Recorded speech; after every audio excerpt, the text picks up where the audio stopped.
Чтобы научно-технологическое развитие Арктики велось организованно и ритмично, в МГТУ имени Баумана год назад была образована специальная дирекция по арктическим программам, о спецтехнике для Севера и о цифровой модели, способной оценить риски при строительстве в арктических условиях, прямо сейчас в актуальном интервью.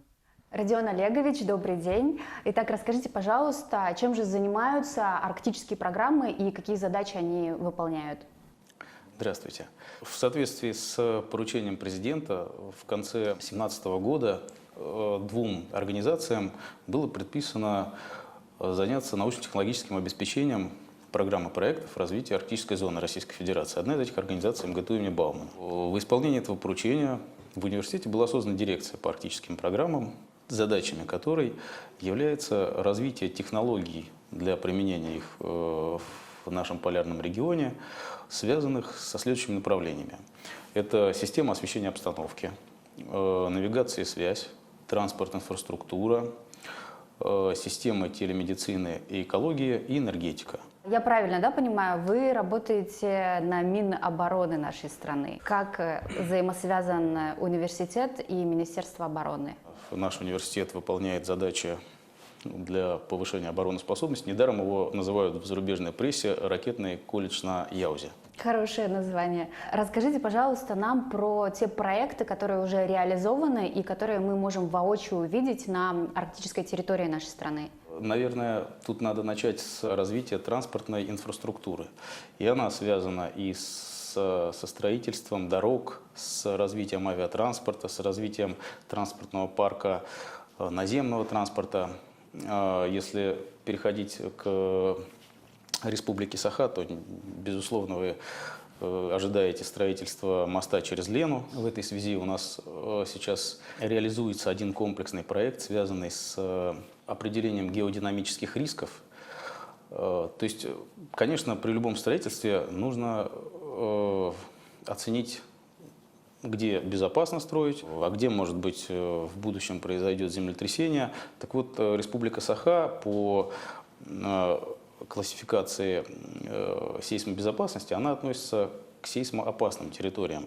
Там сосредоточены пояса сопряжения литосферных плит, которые приводят к землетрясениям, пускай небольшим, но критическим в случае строительства, тем более таких объектов, как мост.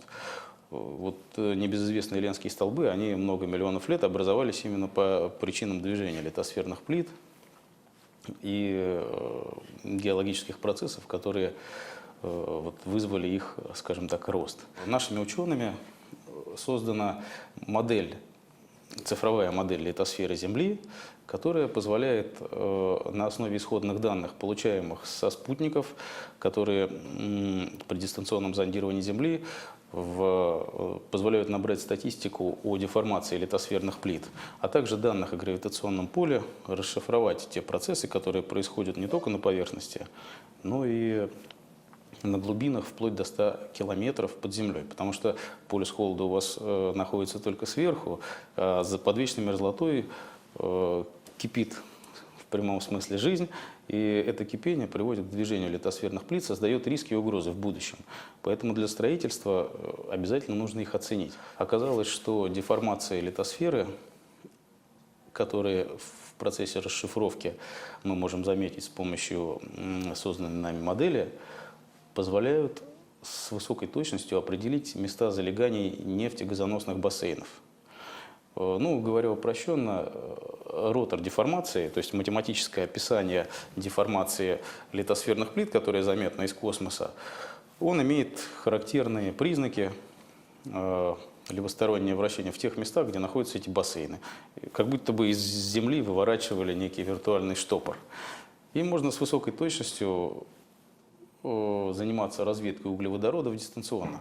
Вот этот самый, пожалуй, комплексный базовый проект, который для ближайшего горизонта планирования спецстроя, оценки рисков полезен, и для дальних горизонтов планирования, для разведки углеводородов, которых несметное множество в арктической зоне, как вы знаете, и все как раз на Земле борются в будущем именно за них. А вот если вернуться к теме Ленского моста, Вы говорите, что можете спрогнозировать землетрясения, провести аналитику и ограничить, тем самым выявить более безопасные места для строительства. А когда вот вы сможете провести свои анализы?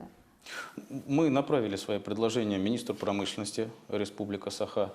Это произошло совсем недавно, поэтому вот мы только ждем ответа, но из аппарата уже позвонили правительству, там нас приглашают. Тут дело не только в том, чтобы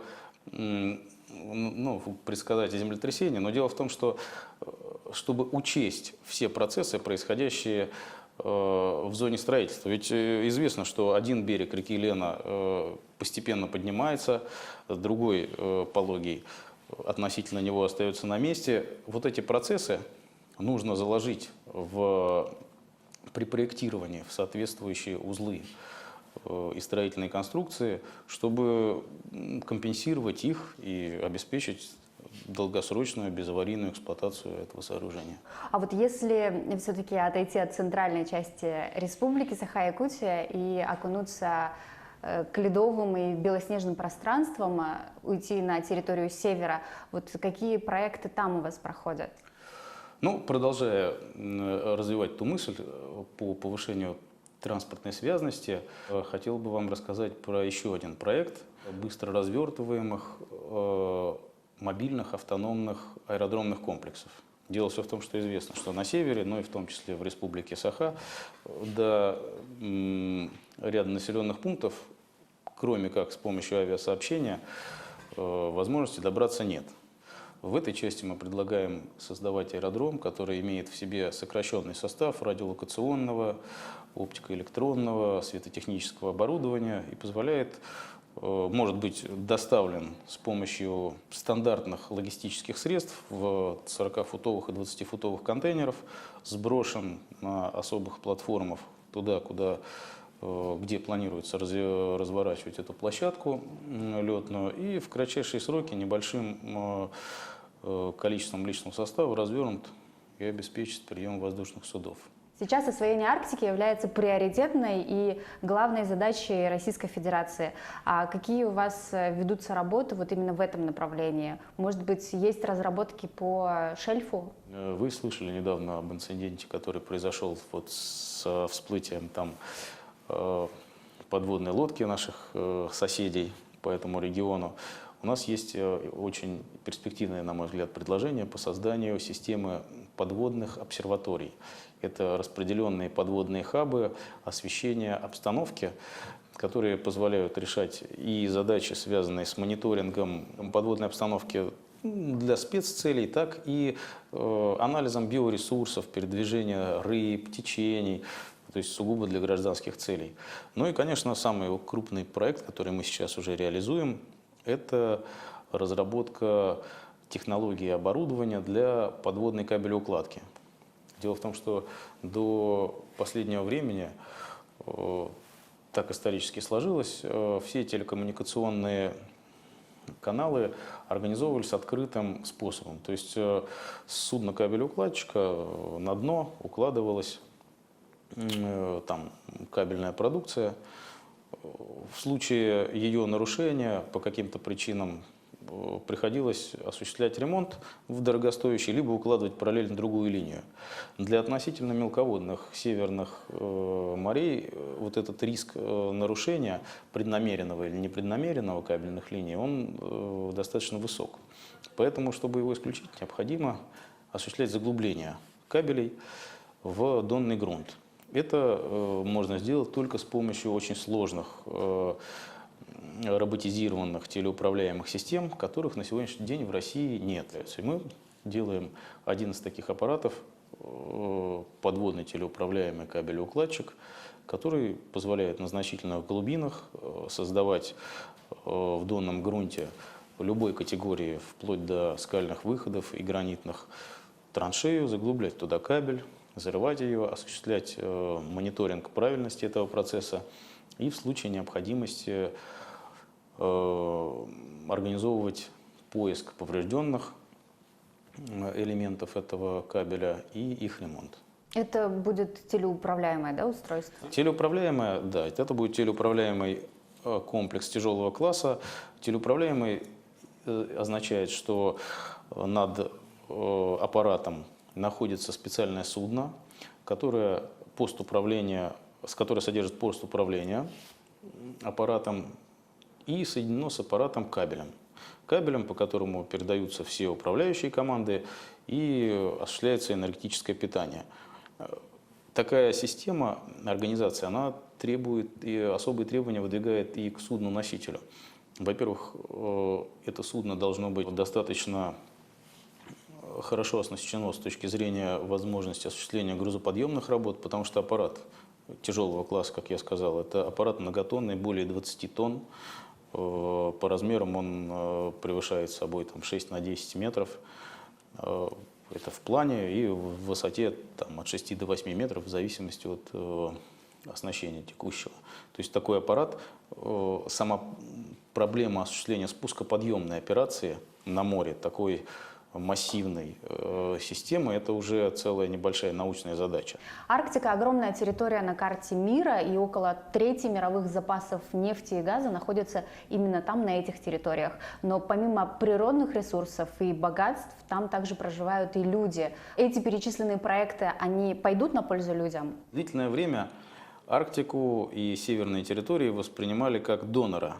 И исходя из задач добывать, во главу угла ставились, то есть сами ресурсы и грузы, что их надо добыть и доставить туда, где можно использовать или продавать. Такой подход, он, конечно, интересы людей в меньшей степени учитывает. И именно поэтому возник некий диссонанс в неравномерности расселения трудовых ресурсов. То есть люди селились там, где добывали, при этом существовали малые народы, которые традиционно распределялись, например, вдоль рек. Транспортные коридоры к первым и ко вторым не совпадали. Отсюда длительное время некоторые населенные пункты просто даже не были не то что охвачены, не были известны. Поэтому учет интересов людей и развитие транспортной инфраструктуры – это та задача, которая позволит их социализировать, предоставить им те возможности, которые имеют граждане центральной части России. Транспортная инфраструктура – это то, что должно развиваться именно для людей. Добывающая промышленность – это добывающая промышленность, она приносит деньги, она позволяет укреплять экономику. Но, наверное, показателем качества жизни все-таки является удовлетворенность людей. Если они оторваны от столицы своей родины, это не совсем правильно, нужно с этим что-то делать. Хорошо, пусть благодаря таким нужным и необходимым проектам развивается Арктика, и вместе с тем повышается качество жизни населения в Арктике.